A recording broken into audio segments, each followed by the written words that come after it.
I commented on a dead woman's Facebook Live, and she responded.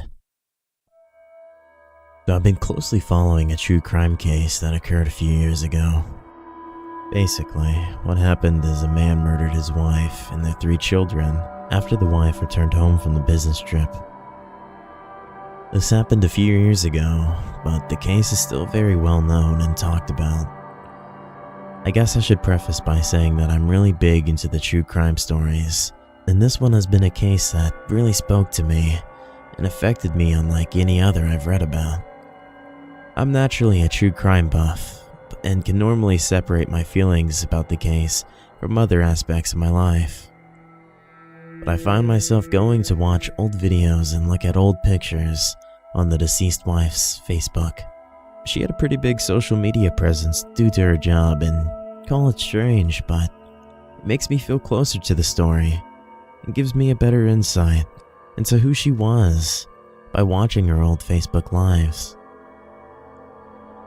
Last night I was engaging in my normal routine of watching some of her old live videos, and this time I pulled one up where she was on a work vacation and went live by the pool with her work colleagues. There were many old comments on the video from before she was murdered, but newer comments were also prevalent, with many people saying "RIP" and the like.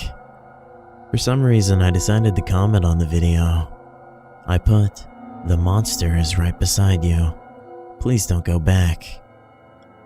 Her husband, the one who murdered her after they got back, was on this trip with her and standing near her during the video. I know it's pointless and silly, but I just felt like I needed to do it for some reason. I continued to watch the video after I commented, getting up for a second to get a drink of water. While in the kitchen, I hear her read off and respond to some of the comments she's getting. "Hey Sharon, how are you, girl? Hi Tamara, miss you too," etc. She then answers a few questions and then pauses for a few long seconds. "The monster is right beside you. Please don't go back," she says, and my entire body goes ice cold. This video is from 2 years ago, and I just commented on it a minute or so ago. She then says, "I'm not sure I know you, but I think you commented on the wrong video." I'll admit that I ran back to my phone, exited out of Facebook, and chucked it across the room. I managed to catch a glimpse of them in the second before, and her husband had come behind her to read my comment, I'm assuming. Except he's staring right into the screen, right at me. And I swear, it's like he's seeing me. I'm really scared to pick it up and see what else she said to me, if anything. A woman who was murdered over 2 years ago just responded to a comment that I left on a video she made before she died. I'm really freaking the hell out.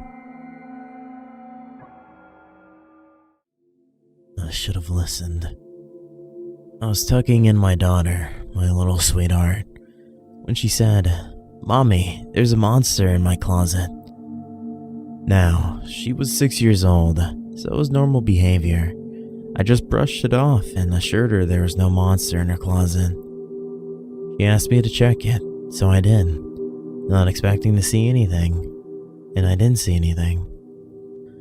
I told her there was nothing in there, that it must have been her imagination, and that seemed to put her at ease a little bit. Later that night though, she came into my bedroom saying there was a monster in her closet.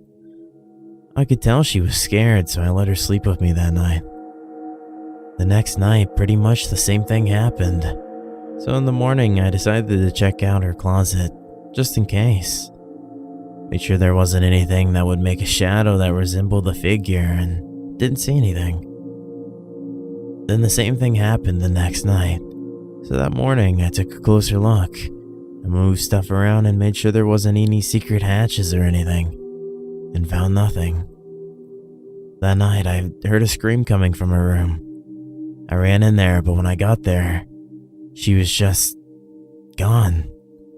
I ran to the window, but it was closed and locked, which it could only be locked from the inside.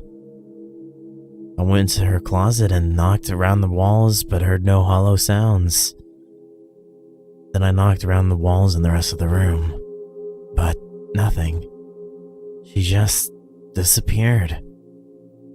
I did the same thing on the floor. It was on the ground level of the house, and there was no basement, as far as I knew.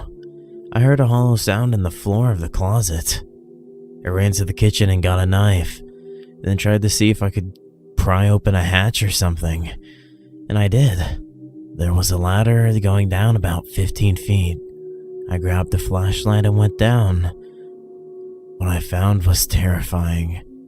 There were about 10 skeletons, all children. I found my daughter crying in the corner. I went to comfort her and brought her out of there. I then called the police. When they arrived, I told them everything that happened in the past few days, and they went down into the room. Those skeletons were confirmed to be missing children. I went to stay with my friend since my house was labeled as a crime scene because of all the skeletons, and I looked up the history of my house. Apparently, the original owners/builders of the house had a daughter who was killed in a home invasion, and ever since then, children have been disappearing in the house. They did some tests to determine the identities of the children and told all the families, so at least they all got closure. But it was terrifying in the moment, and my daughter is still traumatized. She's been in therapy for a little over a year, but she still has nightmares about it.